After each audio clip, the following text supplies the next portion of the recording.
क्या हाल है EWU crew. आज हम 3 डरावनी सच्ची कहानियों पर चर्चा करेंगे जिनमें सबसे अच्छे दोस्तों ने अपने ही दोस्तों की हत्या कर दी। ये हत्याएं शायद सबसे भयानक में से एक है जिनके बारे में आप कभी सुन सकते हैं। सोचिए, आप एक ऐसे व्यक्ति पर भरोसा करते हैं जिसे आप अपना सबसे अच्छा दोस्त मानते हैं और वही व्यक्ति आपकी जान ले लेता है, वह भी खौफनाक और बेरहमी से। यही वे घटनाएं हैं जिन पर हम आज चर्चा करेंगे, तो चलिए शुरू करते हैं। नंबर 3 है दुर्भाग्य से। 16 साल की अनल बाएज ने यह सीखा कि हर दोस्त आपके साथ मुश्किल समय में नहीं रहता। कभी कभी दोस्त धोखा देते हैं, कुछ दोस्त आपकी पीठ में छुरा घोंप देते हैं और एरंडी एलिजाबेथ गुटिरेज ने सचमुच ऐसा ही किया। उसने किचन के चाकू से अनल को 65 बार वार किया। ये कोई साधारण दोस्त नहीं थी, ये दोनों 16 साल की लड़कियां थीं जो लंबे समय से एक दूसरे की अच्छी दोस्त थीं। अगर मैं किसी के साथ न्यूड तस्वीरें लेने में सहज महसूस करता हूँ, तो यकीन मानिए वो मेरी सबसे अच्छी दोस्त होगी। यह दर्शाता है कि वे एक दूसरे के साथ कितनी सहज थीं। दुख की बात यह है कि सब कुछ तब बिगड़ने लगा जब अनल ने वे आपत्तिजनक तस्वीरें फेसबुक पर पोस्ट कर दी, जिससे सब कुछ सार्वजनिक हो गया। इस घटना के बाद दोनों की दोस्ती खराब हो गई। वे कभी ठीक से बात नहीं कर पाईं और न ही आधिकारिक तौर पर अपनी दोस्ती खत्म की। कुछ महीनों बाद अनल ने गुटिरेज को फोन करके बुलाया ताकि वे इस झगड़े को सुलझा सके। शायद वे सब कुछ भुलाकर फिर से दोस्त बन सकती थीं। गुटिरेज अनल के घर पहुंची। उसने बाथरूम जाने का बहाना किया, लेकिन किचन में गई और चाकू ले आई। वापस आकर उसने अनल पर 65 बार वार किया। अनल अपनी चोटों के कारण मर गई। दुखद सच्चाई यह है कि अगर गुटिरेज की धमकियों को गंभीरता से लिया गया होता तो यह घटना रोकी जा सकती थी। हत्या से कुछ दिन पहले गुटिरेज ने ट्विटर पर लिखा था, ऐसा लग सकता है कि मैं बहुत शांत हूँ, लेकिन मेरे दिमाग में मैंने तुम्हें कम से कम 3 बार मारा है। उसने अनल को धमकी दी थी कि वह साल खत्म होने तक उसे नहीं छोड़ेगी। यह स्पष्ट था कि गुटिरेज ने एक योजना बनाई थी और सही समय पर इसे अंजाम दिया। उसने अपने अपराध को छुपाने की कोशिश की, यहाँ तक कि अनल के अंतिम संस्कार में भी शामिल हुई। लेकिन अगर वह पकड़ी नहीं जाना चाहती थी, तो कम से कम उसे कपड़े बदलने चाहिए थे और खून साफ करना चाहिए था। दुर्भाग्य से अनल के लिए कोई सच्चा न्याय नहीं है। गुटिरेज को मेक्सिको के कानून के तहत एक नाबालिग के रूप में आरोपित किया गया और दोषी साबित होने के बावजूद वह केवल 7 साल की सजा भुगतेगी। नंबर 2, मिशेल अविला एक 17 वर्षीय लड़की थी जिसने एक भयानक तरीके से सीखा कि अगर कोई आपकी पीठ में छुरा घोंपने जा रहा है और आपको सबसे खराब तरीके से धोखा दे रहा है, तो यह सबसे अधिक संभावना है कि वह आपकी सबसे अच्छी दोस्त होगी। मिशेल करिन सेवर्सन और लॉरा डॉयल की सबसे अच्छी दोस्त थी, जिन्हें पता नहीं था कि एक दिन वे उसके हत्यारे होंगे। मिशेल और करिन बचपन से ही सबसे अच्छे दोस्त थे, लेकिन एक बार जब वे हाई स्कूल पहुंचे तो मिशेल अधिक लोकप्रिय हो गई और उन्हें अधिक सुंदर माना जाता था। अपने कनिष्ठ वर्ष में मिशेल ने रैंडी नाम के एक लड़के को डेट करना शुरू कर दिया, लेकिन उनके बीच स्थायी संबंध नहीं थे क्योंकि रैंडी को पार्टी करना थोड़ा बहुत पसंद था। दोनों के टूटने के बाद करिन ने रैंडी को डेट करना शुरू कर दिया। मिशेल ने उसे रैंडी के साथ रहने के खिलाफ चेतावनी देने की कोशिश की, लेकिन करिन को वास्तव में परवाह नहीं थी कि मिशेल क्या सोचती है। अंत में दोनों एक साथ एक अपार्टमेंट में रहने लगे। बाद में करिन ने मिशेल की माँ आइरीन को बताया कि रैंडी ने मिशेल को अपनी गोद में खींच लिया था। मिशेल के परिवार में एक खाई डालने की कोशिश कर रहा था। एक बार जब मिशेल ने अपनी राय व्यक्त की कि करिन को रैंडी के साथ संबंध तोड़ लेना चाहिए, तो वह इसके बारे में इतनी पागल हो गई कि उसने मिशेल से बात करना पूरी तरह से बंद कर दिया। दोस्तों, परिवार और पुलिस के लिए पहले से ही थोड़ा पूर्वाभास चल रहा था, लेकिन उन्होंने इसे नजरअंदाज कर दिया। मिशेल की मृत्यु से 10 दिन पहले मिशेल और करिन के बीच एक स्थानीय उद्यान में लड़ाई हो गई। करेन ने उसे बियर की एक टूटी हुई बोतल से धमकी दी और गवाहों ने दावा किया कि करेन ने मिशेल को धक्का दिया और थप्पड़ मारा। अफसोस की बात है कि 5 अक्टूबर 1985 को उन्हें मिशेल का शव मिला और ऐसा कोई तरीका नहीं था कि उसकी मृत्यु एक दुर्घटना थी। एंजल्स नेशनल फॉरेस्ट में बिग टुजुंगा कैनियन में एक धारा में उनका सामना किया गया था। उसे जबरन 8 इंच पानी में डुबो दिया गया था। उसके कमर तक लंबे बाल काट दिए गए थे और उसके शरीर के ऊपर एक 4 फुट का लॉग पाया गया था जिसने उसे नीचे पकड़ रखा था, बस यह सुनिश्चित करने के लिए कि वह वहीं रह रही थी। दर्द और घृणित कार्य यहीं नहीं रुकते हैं। करेन मिशेल की मां आइरीन के लिए बैसाखी का काम करती थी। उन्होंने अपनी बेटी को खोने के दुख में उनकी मदद की और धीरे धीरे उनके परिवार में उनकी जगह लेने की कोशिश करने लगी। किसी भी दोस्त पर संदेह नहीं किया गया और मामला वर्षों तक ठंडा रहा। यह 1988 तक नहीं था जब ईवा नाम की एक लड़की आगे आई। वह उन किशोरों में से एक थी जिसने पहाड़ों में 45 मिनट की ड्राइव ली थी और पुलिस को सब कुछ बताया था। उसने बताया कि कैसे करेन और लॉरा ने मिशेल को खाड़ी में लुभाया। करेन और लॉरा दोनों ने मिशेल पर चिल्लाना शुरू कर दिया कि कैसे वो अपने दोनों प्रेमी सहित लड़कों के साथ सो रही थी, ये बताने से पहले कि उसने बहुत सारे रिश्ते तोड़ दिए हैं। तभी लॉरा और करेन ने शारीरिक रूप से उसके लंबे बाल काटने शुरू कर दिए, जबकि दूसरे ने उसे दूर जाने से रोक दिया।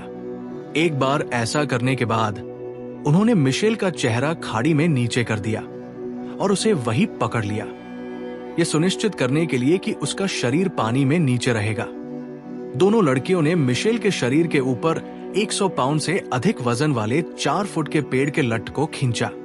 फिर लड़कियां भाग गई और ऐसा व्यवहार किया जैसे उन्हें पता ही न हो कि उनके सबसे अच्छे दोस्त की बेरहमी से हत्या कर दी गई है। करेन और लॉरा दोनों को द्वितीय श्रेणी की हत्या का दोषी ठहराया गया था और दोनों को 15 साल की जेल की सजा सुनाई गई थी। दोनों महिलाओं ने 22 और 23 साल की सेवा पूरी की। 45 और एक साथ 1.5 साल। निराशाजनक रूप से जब करेन सेवर्सन को जेल से रिहा किया गया तो उन्होंने हत्याओं और जेल में अपने समय के बारे में एक पुस्तक लिखी। फिर उन्हें एक फिल्म का सौदा मिला। मिशेल के परिवार ने 2015 में उस पर मुकदमा दायर किया ताकि ये सुनिश्चित किया जा सके कि वो अपनी बेटी की हत्या से लाभान्वित न हो। इस तरह की कहानियां हमें ये सवाल करने पर मजबूर करती हैं कि वास्तव में आपके पक्ष में कौन है। क्या आपके पास ऐसे दोस्त हैं जो पैसे की एक बूंद को चालू कर सकते हैं, या आप अपने सबसे अच्छे दोस्त के हाथों में अपने जीवन पर भरोसा करेंगे? नंबर 1, यदि आप एक वीडियो गेम प्रशंसक हैं तो स्लेंडर मैन नाम आपको एक लंबे गैंगली दिखने वाले व्यक्ति की छवि देता है जिसकी त्वचा पीली है और चेहरे की कोई विशेषता नहीं है, जो काले सूट और लाल टाई पहने हुए जंगल में घूमता है। एक ऐसा चरित्र जो आपको हफ्तों तक बुरे सपने दे सकता है। उन्होंने 2009 के पैरानॉर्मल फोटोशॉप प्रतियोगिता के लिए एक चरित्र के रूप में शुरुआत की। वहां से स्लेंडर मैन के डरावने वाइब को उनके अपने पूर्ण लंबाई के खेल के लिए वीडियो गेम की दुनिया में खींचा गया। इस खेल में एक शिविर स्थल के पास जंगल के चारों ओर शिकार करना, लापता बच्चे के पोस्टर और विभिन्न नोटों की तलाश करना शामिल था, जिन्हें खेल के अगले भाग में जाने के लिए एकत्र किया जाना चाहिए। पहले व्यक्ति के दृष्टिकोण से जब भी स्लेंडर मैन आराम के लिए बहुत करीब आता है तो कैमरा हिल जाता है और स्थिर हो जाता है। मुझे पता है आप जैसे हो सकते हैं, अद्भुत, और इसे अगले बड़े स्लीप ओवर में खेलें, लेकिन कूद का डर बहुत अधिक हो सकता है। वो आपको ऐसा महसूस कराता है कि आपको ये देखने के लिए अपने कंधे पर नजर डालनी होगी कि क्या आप दूर से उसका लंबा लंबा रूप देख सकते हैं।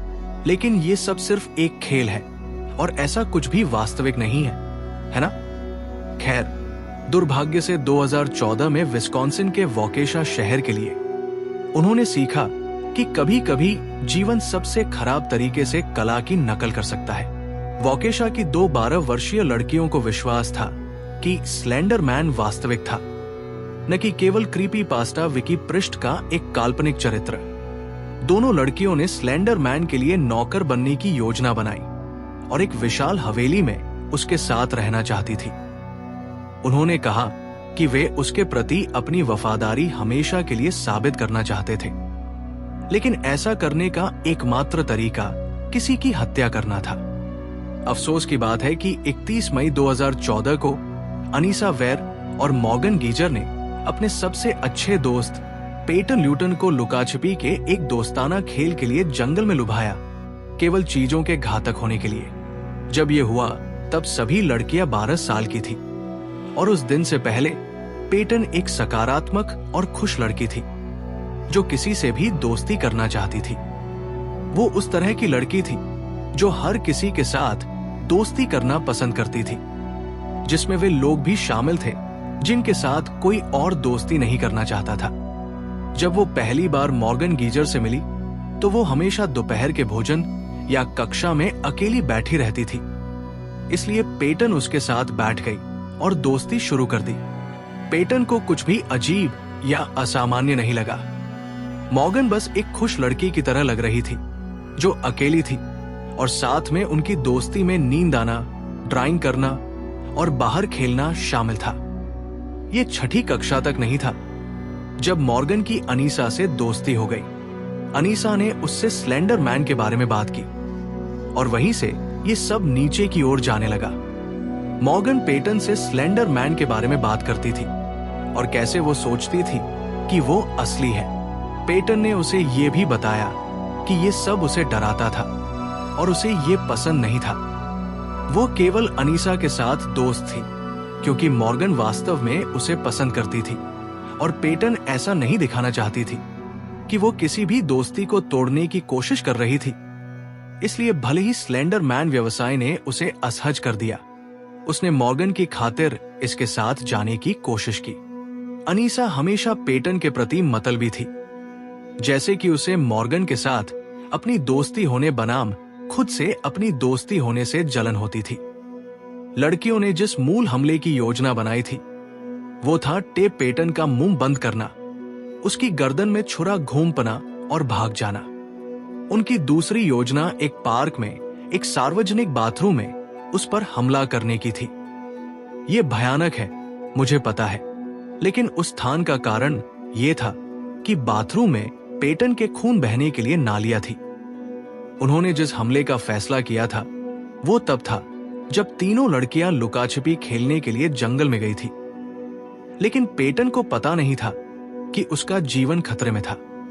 जब यह शुरू हुआ तो अनीसा ने पेटन को नीचे पिन किया और उसे चाकू मारने लगी, जबकि मॉर्गन ने उसका उत्साह बढ़ाया। हमला खत्म होने के बाद उन्होंने क्रूरता से मदद पाने का वादा किया, लेकिन खून बहने के लिए अपने दोस्त को जंगल में छोड़ दिया। चमत्कारिक रूप से पेटन खुद को एक पगडंडी तक खींचने में सक्षम था, जहां पास के एक साइकिल चालक ने उसे पाया। डॉक्टरों ने कहा कि उसके 2 घाव प्रमुख अंगों में थे और एक उसके दिल की एक प्रमुख धमनी से 1 मिलीमीटर से भी कम समय से चूक गया था। अनीसा ने पेटन को हमले के बाद लेटने के लिए कहने का दुस्साहस भी किया, क्योंकि खून धीरे धीरे बाहर आ जाएगा। ये 2017 और 2018 तक नहीं था कि पेटन को वो न्याय मिलेगा जिसकी वो हकदार थी। आप सोच सकते हैं कि ये अदालत कक्ष में एक खुला और बंद मामला होगा, लेकिन आपको आश्चर्य होगा।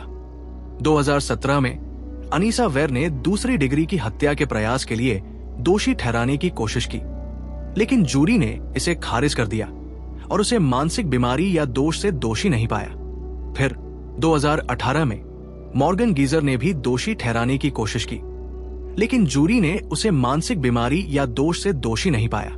उसे एक मानसिक स्वास्थ्य सुविधा में 40 साल की सजा सुनाई गई थी, जहां वो अपने मानसिक स्वास्थ्य के मुद्दों के लिए इलाज कराएगी। वो विनेबागो मानसिक स्वास्थ्य संस्थान में इलाज कराने वाली अब तक की सबसे कम उम्र की मरीज भी थी। न केवल वॉकेशा, विस्कॉन्सिन ने इस भयानक घटना से उथल पुथल महसूस की, बल्कि कहानी के वायरल होने के बाद बाकी इंटरनेट ने भी ऐसा ही किया। इसके ठीक बाद वॉकेशा स्कूल जिले ने स्लेंडर मैन चरित्र के कारण स्कूल के सभी कंप्यूटरों को क्रीपीपास्टा की वेबसाइट तक पहुंचने से रोक दिया।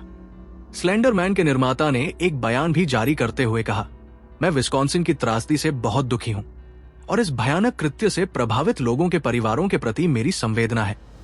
हालांकि वो ये स्पष्ट करना चाहते थे कि ये अलग थलग घटना स्वयं स्लेंडरमैन चरित्र या क्रीपी पास्टा समुदाय का प्रतिनिधित्व नहीं करती थी, जहां चरित्र मूल रूप से आया था। वोकेशा पुलिस प्रमुख ने कहा कि छुरा घोंपना सभी माता पिता के लिए एक चेतावनी होनी चाहिए। उन्होंने कहा कि इंटरनेट जानकारी और पढ़ाने और मनोरंजन करने के लिए अद्भुत साइटों से भरा है, लेकिन ये अंधेरे और दुष्ट चीजों से भी भरा हो सकता है। इसमें सच्चाई है, इंटरनेट कुछ डरावनी, भयानक और बुरी चीजों से भरा हुआ है, लेकिन इस मामले में ये सिर्फ एक चित्र था जिसने एक परेशान युवा लड़की के लिए पूरी तरह से नया अर्थ लिया। पेटन सकारात्मक रहती है और स्लेंडरमैन या किसी और की पहुंच से दूर अपने जीवन के साथ आगे बढ़ती है। यदि आपको ये वीडियो पसंद आया है तो लाइक बटन दबाना सुनिश्चित करें और सदस्यता लें।